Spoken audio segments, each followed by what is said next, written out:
இங்கே நம்ம ஹீரோ ஒரு பட்டாணி எடுத்து சாப்பிட்றான், அவனால அது சாப்பிடவே முடியல, அது கீழே விழுது. மறுபடியும் எடுத்து சாப்பிட்றான், மறுபடியும் முடியல. ஆக்சுவலாக நம்ம ஹீரோ பிறந்தப்போ அவனுக்கு நார்மலான கை இருக்காது, அவன் கை ரெண்டும் சிசர்ஸாக தான் இருக்கும். இதை பார்த்து அவங்க ஆன்ட்டி அவனுக்காக அந்த சிசர்ல ஒரு ஓரத்துல சாப்பாடு சொருக்கி விடுறாங்க. கடைசியா அவன் சந்தோஷமா சாப்பிட்டு முடிக்கிறான். நார்மலான கை இருக்கணுங்கிறதுக்காக அவங்க அப்பா ரொம்ப கஷ்டப்பட்டு 2 கையை ரெடி பண்ணி எடுத்துட்டு வராரு. ஆனா அந்த கைக்காக ரொம்ப வேலை செஞ்சதால அவர் அது மாற்றத்துக்கு முன்னாடியே இறந்து போயிடுறாரு. இப்ப ஹீரோ தனியாவே அந்த வீட்டுல ரொம்ப வருஷமா இருக்கான். ஹீரோயின் அங்கே திடீர்னு வராங்க, ஹீரோவை பார்க்குறாங்க. ஆனாலும் அவனை பார்த்து பயப்படாமல் அவனை பார்த்து பரிதாபப்படுறாங்க. சரி தன்னோட அழைச்சிட்டு போகலான்னு சொல்லி அவனை காரில் கூப்பிட்டு போகிறாங்க.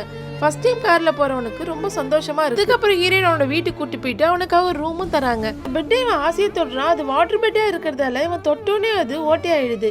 ஒன்னே அதுலேருந்து தண்ணி வர ஆரம்பிக்குது. இவன் ஒரு பொம்மையை வச்சு அதை மறைச்சிடுறான்.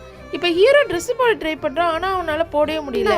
அதுக்கு ஹெல்ப் பண்ணுறாங்க. அதுக்கப்புறம் ஹீரோ வெளியே வரான். அப்போ ஹீரோயினோட ஹஸ்பண்ட் புல்லு வெட்டிட்டு இருக்கதை பார்க்குறான். நம்மளும் இதை வெட்டலாமேன்னு சொல்லிட்டு அழகா ஒரு டைனோசர் மாதிரி வெட்டிடுறான். அதுக்கப்புறம் ஹீரோயினோட ஃபேமிலியே அழகா அந்த புல்லுல செஞ்சு வைக்கிறான். இதை பார்த்து அந்த ஊர்ல இருக்க எல்லாரும் ஆச்சரியப்படுறாங்க. அதுக்கப்புறம் ஹீரோ ரொம்ப ஃபேமஸ் ஆயிடுறான். அந்த ஊர்ல இருக்க எல்லாருக்குமே அவன் தான் போய் புல்லு வெட்டி தரான். நிறைய லேடிஸ்க்கு ஹேர் கட்லாம் கூட பண்ணி விடுறான். தன்னை வெறுத்து ஒதுக்குவாங்கன்னு ரொம்ப தனிமையில இந்த ஹீரோவுக்கு இப்ப சுத்தி உள்ளவங்க எல்லாம் வந்து ஊட்டி விடுறாங்க. இதை பார்த்து அவனுக்கு ரொம்ப சந்தோஷமா இருக்கு. இந்த வீடியோ பிடிச்சிருந்தா லைக் பண்ணுங்க, மறக்காம நம்ம சேனலை சப்ஸ்கிரைப் பண்ணுங்க.